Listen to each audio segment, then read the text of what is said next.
Thanks, Rucker. You said a line change. Unfortunately, you're still stuck with me. We're bringing in our Sean Cunningham, as you said. They get the win in Game 1. How important is it to start off with a 1-0 series lead?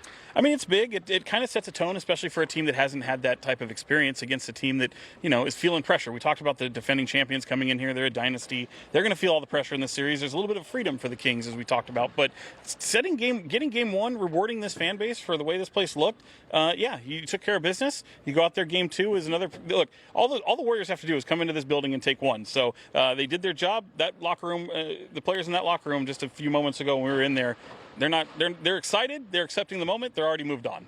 Now, you said that. What I was really curious about is how would this arena, how would this team respond when they face some adversity? In the third quarter, a couple of different times, the Warriors took a 10-point lead, but the Kings were able to battle back in large part because of De'Aaron Fox. 29 points in the third and fourth quarters.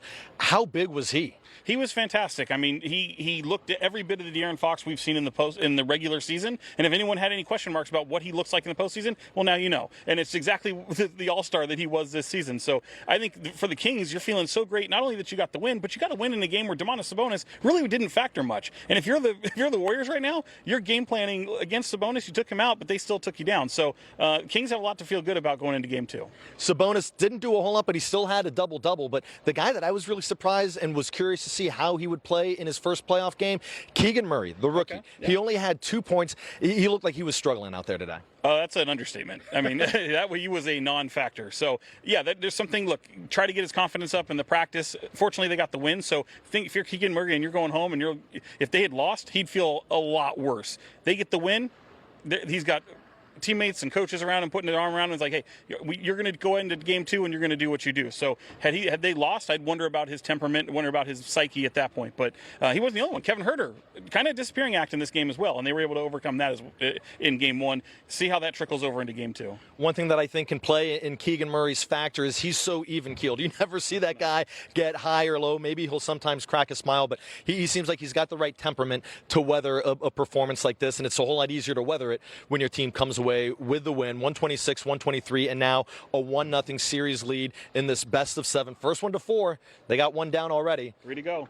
Rucker, send it back to you. Chris and Sean, while the guys got you there, while I have you guys there, let me ask you this. The starters came out and could not hit, especially a 3 in the first half. It was the bench that was able to come in and knock down those threes. I mean, is that just chalk that up to first playoff game nerves, or is this something that we may see as a recurring theme as the season goes on? Yeah, so that was something that I was talking about with Sean and with James Ham, who was sitting between us up in the press box, about how hard of a time both teams were having, but the Kings especially hitting anything from deep. I felt like it was nerves because you saw a lot of those balls. They were going long. They were hitting the back of the rim. It seemed like the energy, the excitement was maybe a little overwhelming for the Kings to start out, and that might have led to some of the shooting woes early on. Yeah, for sure. And look, you came in with an Alex Len assignment really early on, which is something that we saw as this season kind of dwindled down. Thought maybe that was just giving a guy a look who had just been ready. Nope, here he is appearing in Game 1. You're able to go to him. He was a factor both on both offense and defense. He even took home the defensive player of the game chain. So it was everybody stepping up. Trey Lyles coming and hitting big shots. Malik Monk was unbelievable. We've been talking about him ad nauseum, to come off the bench and be able to do what he does. He's got that swagger. He's got that flair. He comes in and just absolutely sets a record for a reserve in a playoff debut. Really impressive stuff. Now, I don't want to get too in the weeds here, Rucker, but the rotation was something that was talked a whole lot about. The old adage is you shrink your rotation when you get in the playoffs, and that certainly appeared to be the case today with the way Mike Brown was using guys. I was kind of surprised with some of the guys that came in. I thought for sure we were going to see Kessler Edwards, but he didn't get any playing time. Instead, it was Alex Len, who was, I think, the first guy off the bench. And we said during the regular season when he was getting played, he's just giving guys some runs so that way they stay sharp in case of some disastrous situation. But Mike Brown knew what he was doing at the end of the season with what he was doing with his rotation and the guys that he was playing. Yeah, and he talked about it just the other day at practice. Like, we're going to open it up a little bit. And I think the game certainly will dictate what he does. He knows who his 8 guys are. 9, 10, maybe 11. That depends on how the game plays out. And for this team, I don't know that he was ready to go to Alex Len. I think he rewarded him for some of that good play. And Alex took care of business in some of those games towards the end of the season. So, look, the Kings, they struggle with length. Look at a guy like Jonathan Kuminga tonight. Came in and made a factor. I think you're going to see more of him in Game 2.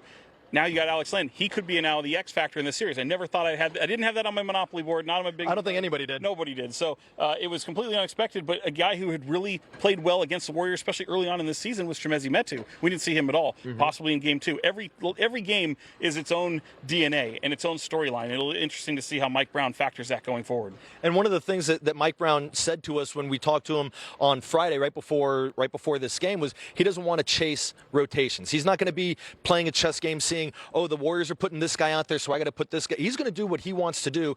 He's going to stick with his own game plan. Sticking with that old adage of we don't care about them, we're only worried about ourselves, and that's the way Mike Brown was handling his rotation. Rucker?